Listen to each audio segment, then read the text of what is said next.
자, 오늘은 선약 26번째 시간입니다. 거친 광야에서 핀 꽃이라는 제목으로 말씀의 은혜를 나누겠습니다. 앞선 두 번의 설교를 통해서 갈렙의 이야기를 나누었습니다. 각 지파의 땅 분배 이야기가 이제 시작이 되는데 이 모든 이야기에 앞서 갈렙의 이야기를 먼저 하신 이유가 무엇일까?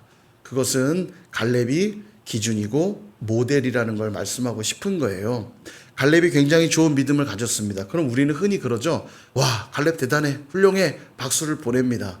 그렇게 하는 것은 나와 마치 나는 그렇게 할 수 없지만 당신이라도 해서 다행이야, 이런 마음일지 모르지만 하나님은 지금 갈렙이 대단하다는 걸 보여주려고 하시는 게 아니라, 갈렙만이 아니라 하나님께로부터 땅을 분배받은 너희 모두는 갈렙이 가진 그 믿음과 은혜의 고백으로만 이 땅을 정복해 갈 수 있다, 잊지 마라.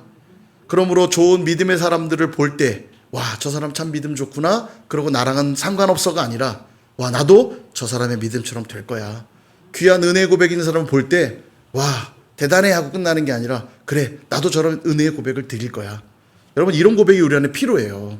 교회 안에 좋은 믿음의 사람들이 많다라는 건 그래서 축복입니다. 따라갈 수 있잖아요.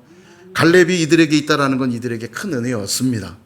여러분, 하나님 나라는 힘이나 지식, 돈이나 능력으로 정복될 것 같지만 하나님 나라는 오직 믿음과 은혜로만 세워지는 나라라는 걸 잊으시면 안 됩니다. 가나안 땅에 대한 주도권들을 잡았다고 해서 이제는 내 방식대로 내 마음대로 하나님 나라를 세워갈 수 있는 게 아니에요. 여전히 믿음과 은혜로만 세워가야 된다는 걸 놓치지 않게 하기 위하여 누구의 이야기를 먼저 두고 계신다고요? 갈렙의 이야기를 먼저 보여주고 계신 거예요.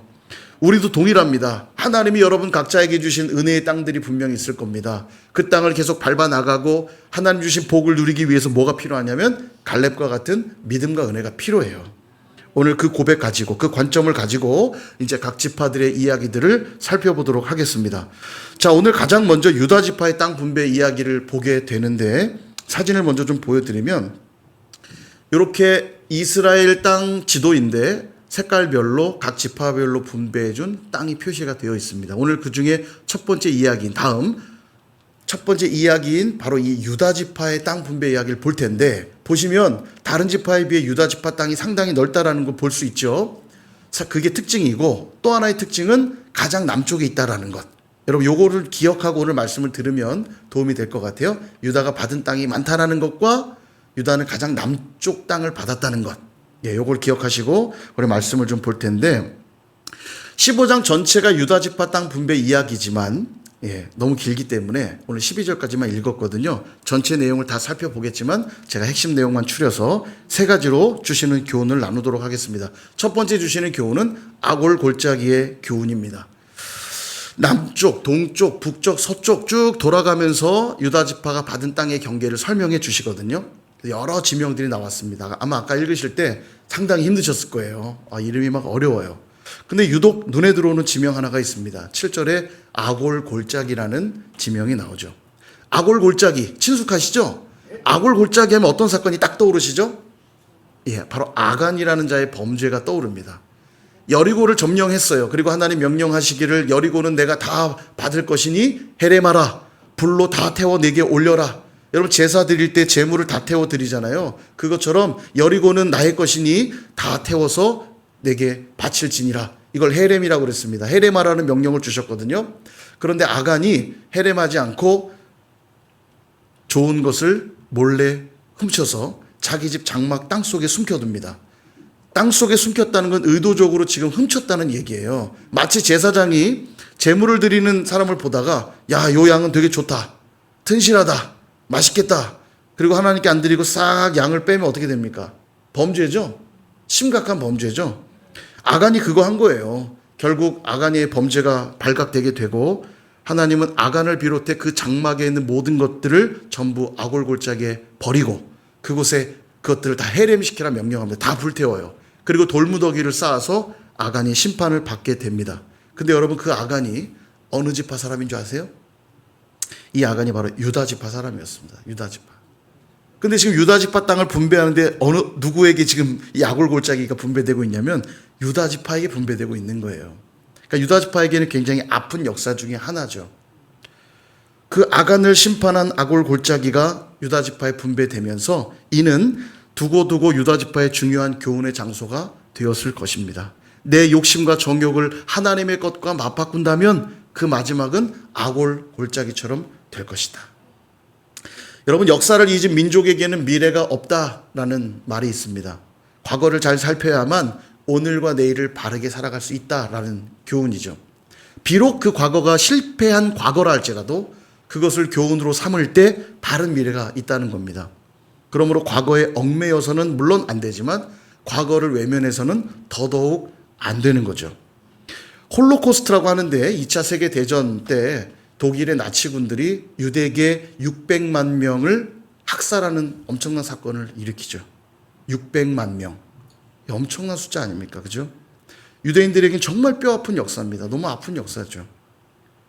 다시는 기억하고 싶지 않은 이 대학살의 역사. 놀라운 것은 이 치욕스러운 역사를 잊지 않기 위해서 홀로코스트를 박물관으로 남겨뒀다는 거예요. 지금도 가면 그 잔혹한 가스실의 현장들을 그대로 재현해 두고 보도록 만들어 놓은 거예요. 중국에 있을 때도 제가 그런 이야기를 들은 기억이 나요. 일제 일본 제국주의 시절에 저희도 점령, 강점을 당했을 때 중국도 상당히 많은 유리를 당했죠. 여러분, 우리나라가 일본의 감정이 안 좋은 거 이상으로 중국인들이 일본 사람들 되게 싫어합니다. 그런 치욕의 시간들이 있었기 때문인데 그때 일본 사람들이 만들어 놓은 신사가 지금도 곳곳에 있다고 그래요. 그러니까 얼마나 그 기분 나빠요. 일본 신사가 딱 지어져 있으면. 그래서 왜 저 치욕의 역사를 내버려 둡니까? 묻자. 그렇게 말했다고 그래요. 저까지 걸 왜 힘들이 없애냐? 왜 돈들이 없애냐? 냅두면 지가 다 시간 지나면 부서지고 박살날 건데. 그러면서 후대도 알아야 한다. 후대도 알아야 하기 때문에 냅둔다는 거예요. 그렇습니다. 오늘과 내일의 삶이 더 나아지기 위해서 우리는 과거의 삶을 냉철하게 들여다볼 필요가 있어요. 왜냐하면 역사는 늘 반복되기 때문입니다. 우리 삶도 한번 잘 들여다보십시오.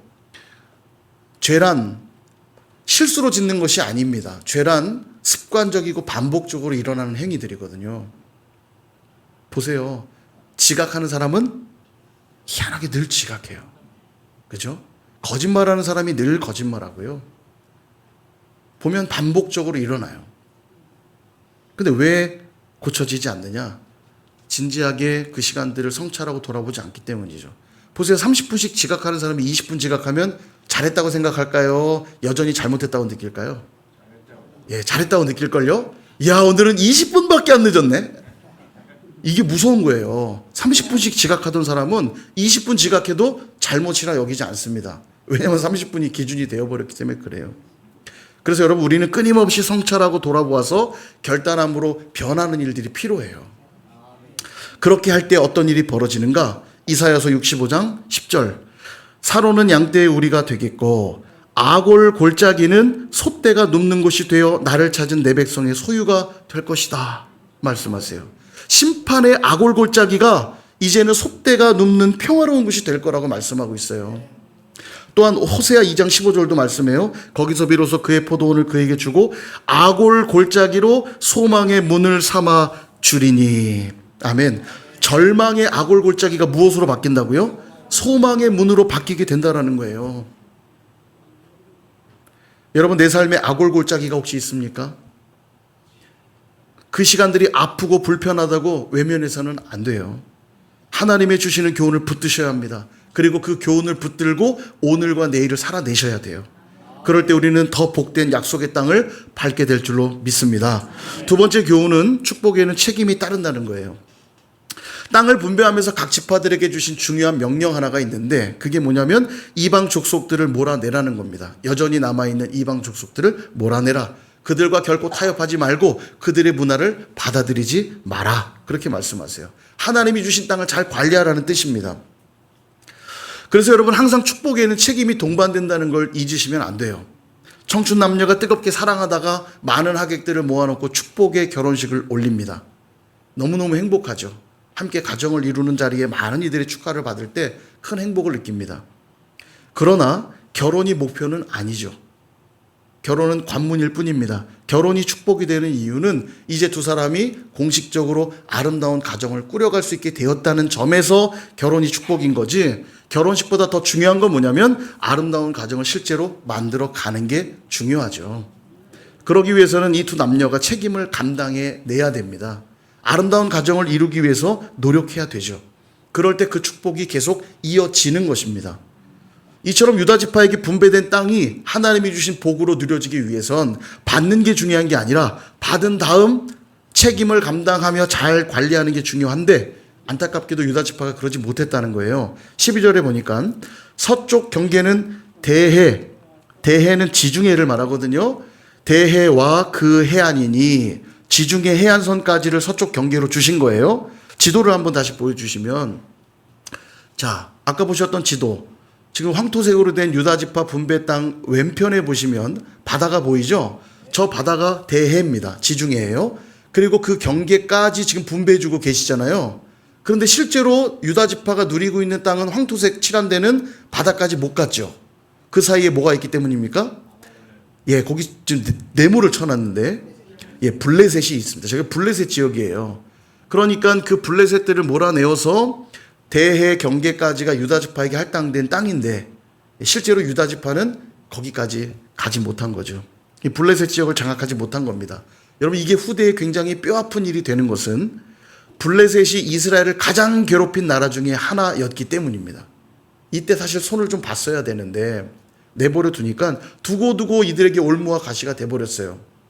사사시대가 곧 시작이 됩니다. 사사시대가 시작되면 3대 사사였던 삼갈, 그리고 12대 사사였던 삼손, 그들이 등장했던 이유가 다 블레셋 때문입니다.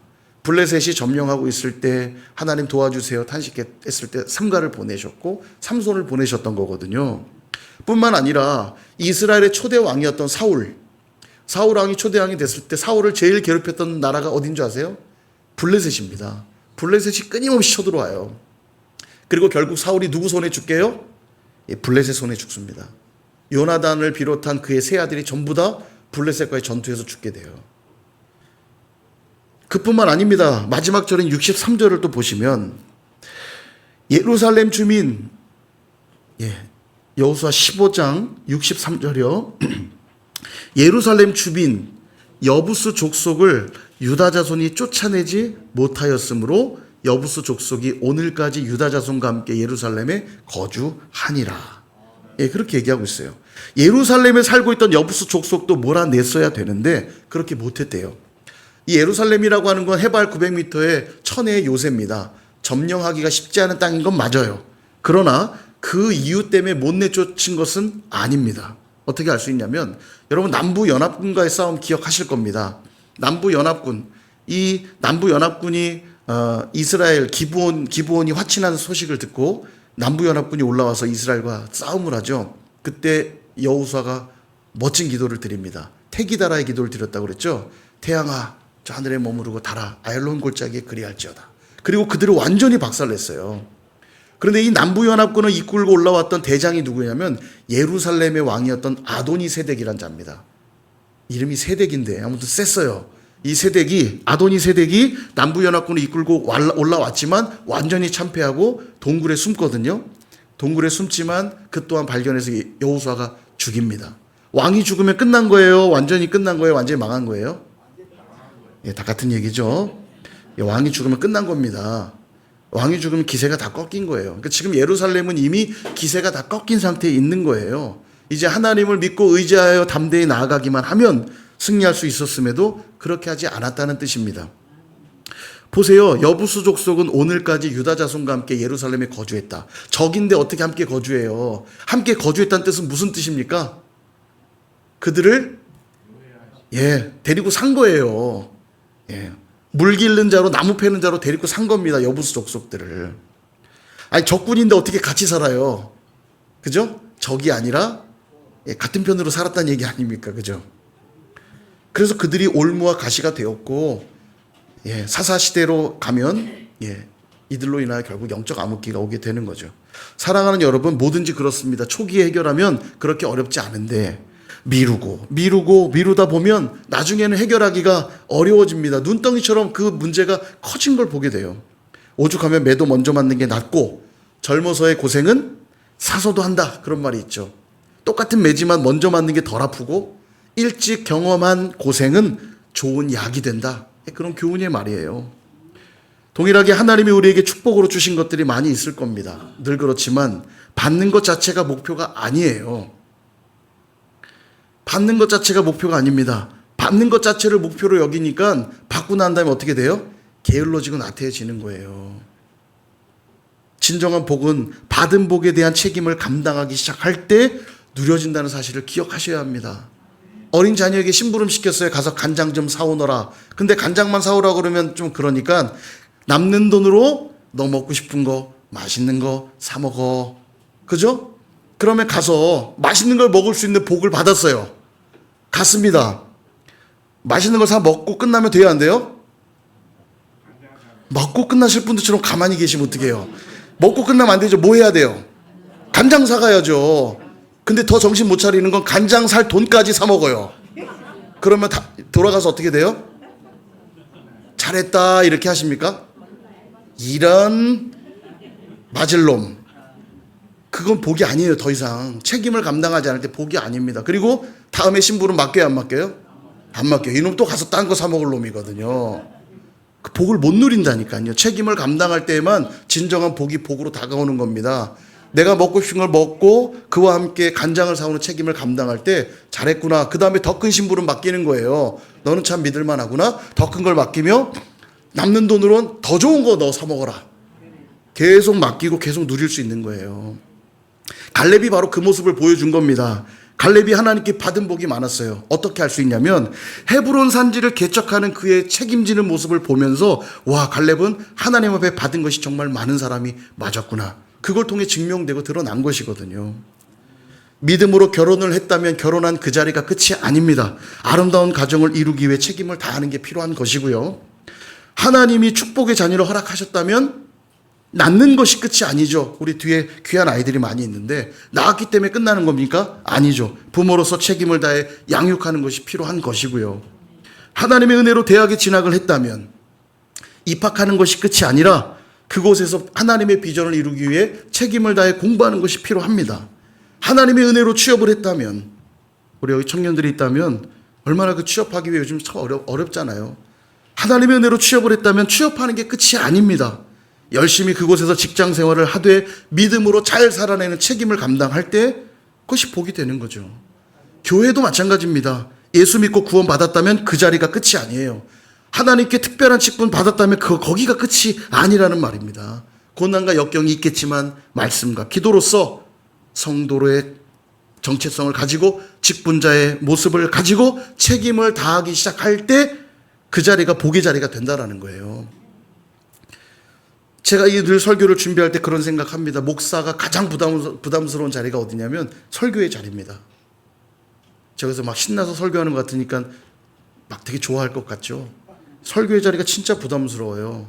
하루에 제가 하는 설교가 여러 편이잖아요. 설교를 할 때 여러분 말씀대로 사십시오라고 전하는 거니까 가장 먼저 지켜야 될 사람은 누굽니까? 저잖아요. 그러니까 이거 말씀 전할 때마다 엄청난 부담감이 있어요. 일주일에 한두 편만 하면 좋겠는데 많잖아요. 그 많은 말씀을 살아내려면 제가 얼마나 영적으로 긴장해야 됩니까? 그 자체가 부담이고요. 또 말씀을 전하면 풍성한 은혜를 담아서 전해야죠. 되게 재밌어야 되죠. 되게 신나야 되죠. 어떻게 하면 더 쉽게 설명할까? 어떻게 하면 더 재밌고 은혜로울까? 어떻게 하면 더 풍성해질까? 고민하면서 준비하다 보면 제가 여기 머리가 많이 빠지고 있습니다. 축하드린다고요? 3년 전 사진 보면 제가 깜짝 놀래요. 이게 머리가 많이 없어졌어요. 예, 제가 설교 준비하느라 빠지는 겁니다. 그러면 제가 여기가 저주의 자리인가요? 아니에요. 말씀을 준비하면서 느껴요. 부담스러운 거 분명한데 설교를 준비하고 나면 먼저 제가 은혜를 받아요. 이 말씀이 제게 능력이 되는 걸 경험합니다. 다시 소망이 생기고 기쁨이 생기고 감사가 생겨요. 그 책임을 열심히 감당하기 몸부림칠 때, 여러분 제가 자주 말씀드리지는 않지만 말씀 준비하기 위해 정말 부단히 노력합니다. 여러분 보실 때 많이 부족해 보이겠지만 정말 열심히 준비해요. 새벽 늦은 시간까지도 한 번이라도 더 보고 예화 하나라도 더 넣어서 더 쉽게 말씀이 이해될 수 있다면 좋겠다. 열심히 준비하거든요. 그렇게 하면서 제 안에 하나님이 그렇게 나를 복 주시는구나. 제가 먼저 그 은혜를 누리고 감사해요. 그 책임을 감당하려고 노력할 때 내게 복이 된다는 걸 느낀다는 거죠. 여러분 말씀이 이렇게 말씀합니다. 전도서 5장 19절 같이 한번 읽어볼까요? 시작. 또한 어떤 사람에게든지 하나님이 재물과 부요를 그에게 주사 능히 누리게 하시며 제 몫을 받아 수고함으로 즐거워하게 하신 것은 하나님의 선물이라. 아멘. 제 몫을 받아 수고함으로 즐거워하게 하신 것은 무엇이라고요? 하나님의 선물이래요. 제목, 설교 제목이 아니라 제목. 그래서 예전 성경엔 이걸 분복이라고 했습니다. 분복. 하나님 여러분 각자에게 주신 복이 있어요. 그걸 뭐라고 부른다고요? 분복. 예, 분복이라고 불러요. 하나님 모두에게 각자에게 맞는 복을 주셨어요. 그 복을 수고함으로, 말하자면 책임을 다해낼 때 그것을 즐거워하고 누리게 되는 것이 바로 하나님이 주신 선물이라는 거예요. 제게 이 설교의 부담이 있지만 설교하는 목회자의 자리를 제게 주신 것은 제가 받아 누릴 수 있는 분복인 거죠. 제가 책임을 다할 때, 열심히 기도하며 말씀을 준비할 때 그건 1차적으로 제 복인 거예요. 제 복. 예. 여러분은 돌아서면 말씀 기억 안 나지만 설교를 전한 저는요, 제가 이거 한 표를 준비하면 슥슥슥 쓰고 끝나는 게 아니에요. 쓰고 다시 읽으면서 정리하고 다시 읽으면 정리하고, 제가 3-4번 이상씩 다시 설교를 보면 정리를 할 수밖에 없어요. 그러니 제가 까먹겠습니까, 이 말씀을? 그러니까 전하는 제가 가장 큰 복을 받는 거죠. 여러분 마찬가지입니다. 여러분 각자가 받으신 분복들이 있어요. 받고 끝나는 게 아니라고 그랬습니다. 받은 다음에 그 복에 대한 책임이 있어요. 물질의 복을 받으셨다면 거기서 끝나면 안 돼요. 그러니까 흥청망청 내 마음대로 쓰는 거예요. 하나님이 물질의 복을 주셨다면 그 물질에 대한 책임이 있어요. 어떻게 내가 이것으로 하나님의 나라를 섬길까? 그 책임을 감당할 때 복을 누리는 겁니다. 그래서 칼빈은 직업 소명서를 얘기했죠. 교회 일만 하나님 일이 아니라 하나님의 뜻에 크게 어긋나지 않는 한 주신 모든 일들은 하나님의 소명으로 받은 것이다. 그러므로 그 일에 충성할 때 어떤 일이 벌어지면 각자에게 주신 복을 누리게 된다는 거예요. 그리고 그곳에 하나님의 나라가 임할 것이다. 그러므로 각자에게 맡겨주신 기업이 무엇인지 확인하시고 책임을 다함으로써 주신 분복을 누리시는 저와 여러분 되시기를 주님의 이름으로 축원합니다. 예, 축원해요. 정말로.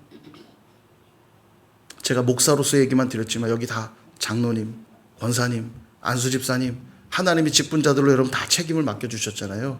그 직분을 받은 게 복이 끝이 아니에요. 받았다면 진짜 복은 언제 누려요? 그 직분에 합당한 책임을 감당하기 시작할 때 분복을 받아 누리시는 겁니다. 그런 복 누리시기를 축복합니다. 마지막 3번째입니다. 이게 가장 중요한데, 척박한 땅을 개척하라는 교훈 우리가 얻게 됩니다.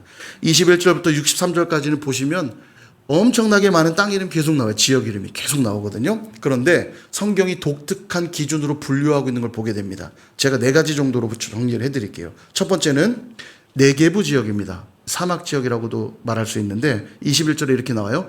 유다 자손의 지파의 남쪽 끝 에돔 경계 이렇게 나오죠. 아까 지도를 잘 생각해 보세요. 남쪽에 있다라고 했는데 남쪽 밑에는 뭐가 있냐면 이 네게부 지역이 있어요. 아주 건조한 땅으로서 일종의 사막입니다.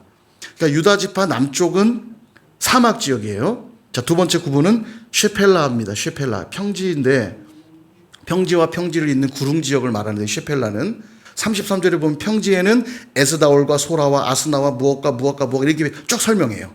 평지 지역을. 자, 평지는 좀 좋은 땅이긴 합니다. 예, 평지와 평지를 잇는 구릉 지역은 좋은 땅이죠.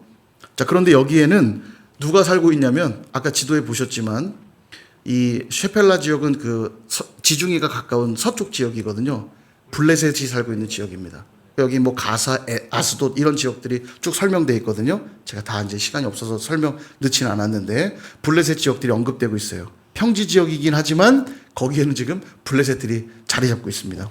세 번째 구분 지역은 산악 지역인데요. 48절에 보면 산지는 3일과 얏들과 소고와 무엇과 쫙 설명해요. 산지 지역을 설명하고 있어요. 그 중에는 뭐가 있냐면 헤브론 산지도 여기에 들어있는 겁니다. 헤브론 산지는 유다 지파가 분배받은 땅의 중간 정도에 있거든요. 헤브론 산지뿐만 아니라 유다가 분배받은 땅의 대부분은 산악 지역이에요. 산지 지역이 대부분입니다. 척박한 땅이 많죠. 마지막 4번째는 광야 지역인데요. 61절부터 광야에는 벳 아라바와 마딘과 스가가와 뭐가 있다. 광야로 구분을 해놓고 있어요. 광야는 어디냐면 아까 제일 남쪽은 네게부 지역이라고 그랬죠. 네게부 지역 바로 위쪽이 그러니까 유다 지파가 분배받은 땅의 아래쪽이 광야 지역이에요. 그래서 여기를 뭐라고 부르냐면 유대 광야라고 부릅니다. 유대 광야. 사진으로 많이 보셨을지 몰라요. 다큐멘터리 같은데 유대 광야가 꽤 자주 나오거든요. 여기는 비가 안 와서 여기도 광야니까요. 사람 살기가 참 어려운데 비는 이른 비와 늦은 비 몇 번 안 내려요. 그러면 그 유다 광야에 있는 협곡들 사이로 물을 받습니다. 이른 비가 내리면 물량이 많지도 않은데 협곡을 통해 물을 받아가지고 그걸 와디라고 그러거든요. 협곡. 와디를 통해서 물을 받아가지고 동굴 같은 데 물을 저장해요. 그래서 그걸로 농사를 짓는 겁니다.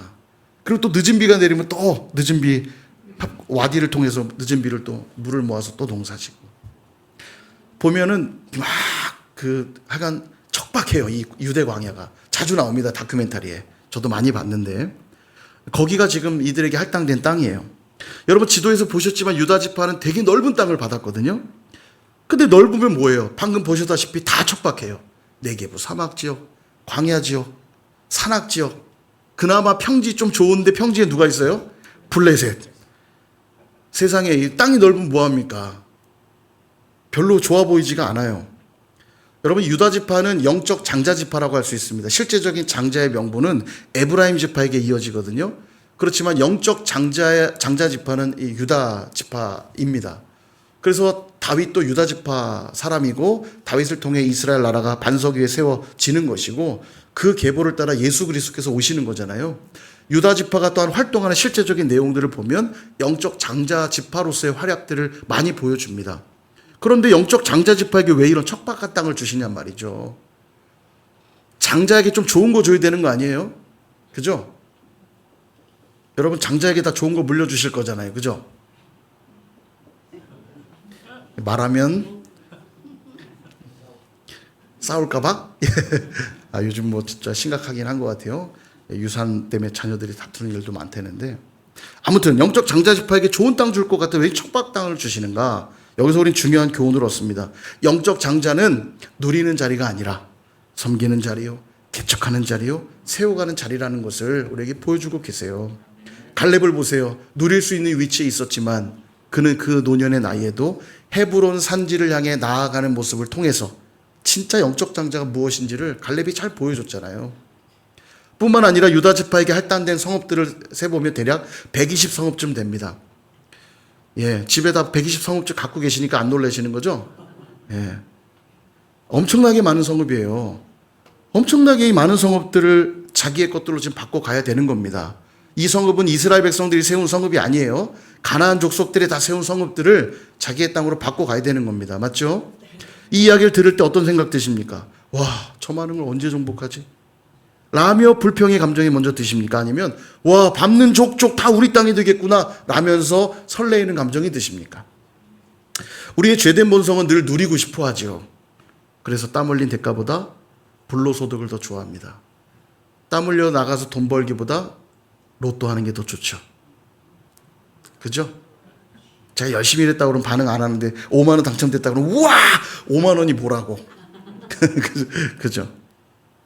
주는 것보다 받는 걸 더 좋아하고요. 그 중에 제일 좋은 건 공짜. 공짜가 제일 좋아요. 공짜 좋아하면 어떻게 되죠?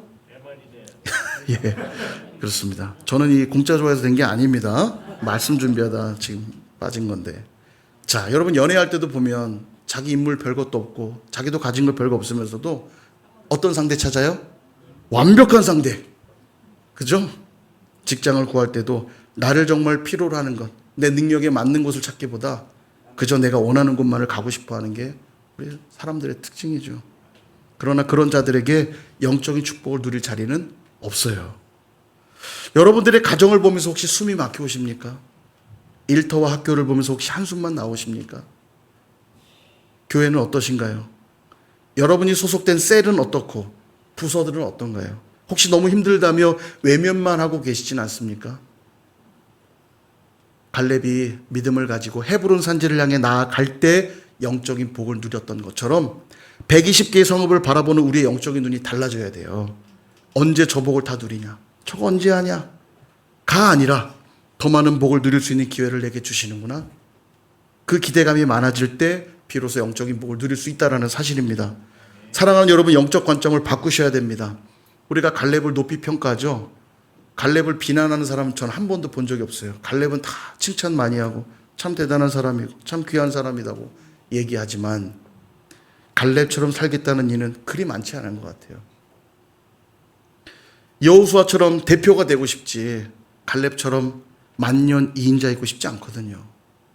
그리고 갈렙의 이야기를 보니까 그 85세의 나이에도 척박한 헤브론 산지로 올라가서 안악 자손들과 싸웁니다. 별로 그렇게 살고 싶지 않거든요. 그래서 갈렙이라고 이름 지은 사람은 많지가 않은 것 같아요. 저도 큰딸 이름이 수아인데 여기 여호수아의 수아거든요. 근데 그도 그럴 게 여자한테 갈렙이라고 지을 수는 없잖아요. 그죠? 지갈렙. 예. 수아는 그래도 여성 이름 같으니까 영적으로는 여호수아라는 의미로 지어진 이름인데 또 지갈렙은 좀 여자 이름으로는 아닌 것 같아요. 어쨌든 주변을 봐도 갈렙이라고 이름한 사람은 그렇게 많지 않아요. 여호수아는 종종 있지만 근데 여러분 이게 다 육적인 관점입니다. 실제로는 갈렙의 삶이 얼마나 복된지 우린 앞선 2번의 시간을 통해 이미 살펴봤잖아요. 여호수아는 자녀나 그의 영적 후사에 대한 기록이 전혀 없지만 갈렙은 믿음으로 온니엘이란 사위를 얻었고 그 온니엘은 훗날 일대 사사가 되어서 이스라엘의 믿음의 역사를 이어가는 걸 보게 됩니다. 결국 이스라엘 역사를 이끌어가도록 만든 주역은 누구냐면 갈렙의 믿음인 거예요. 갈렙의 믿음. 그리고 이 척박한 땅을 하나님의 나라로 변화시켜 가려 한 유다 지파를 따라 누가 오세요? 예수 그리스도께서 오셨다는 사실을 우리는 꼭 기억해야 합니다. 이게 영적 장자들이 누리는 축복이에요. 예수님은 어떠셨습니까? 가장 천한 자도 눕지 않는 마국간의 구유에서 태어나셨고 모두가 무시하는 천한 동네 나사렛에서 성장하셨으며 부유하고 똑똑한 자들이 모인 지역이 아니라 가난하고 무지한 이들이 모여있는 갈릴리 지역에서 사역하시다가 가장 악랄한 자들이나 매달리는 십자가에서 죽어주셨어요. 그 예수님이 모두가 버린 것 같은 척박한 우리 인생 가운데 오셨기에 우리의 영적 장자가 되어주셨기에 아름다운 꽃이 피게 된 것입니다. 예수님이 우리 인생의 아름다운 꽃이 되어주신 거예요. 우리에게도 그 영적 관점이 열리게 되면 거친 광야와 같은 삶 속에서도 아름다운 꽃이 피게 될 줄 믿습니다. 이제는 가정을 바라볼 때 숨막히는 곳이 아니라 기대감이 가득한 곳으로 바뀌게 될 것이고 일터를 바라볼 때 부담스럽고 귀찮은 곳이 아니라 설레임으로 가득한 곳이 될 것이고 교회를 바라볼 때 가기 싫고 짜증나고 불편한 곳이 아니라 감사와 기쁨이 가득한 곳으로 변화될 줄로 믿습니다. 그렇게 저와 여러분 모두 거친 광야에 예수 그리스도의 아름다운 꽃을 피워 진정한 영적인 복을 다 누리실 수 있기를 주님의 이름으로 축원합니다.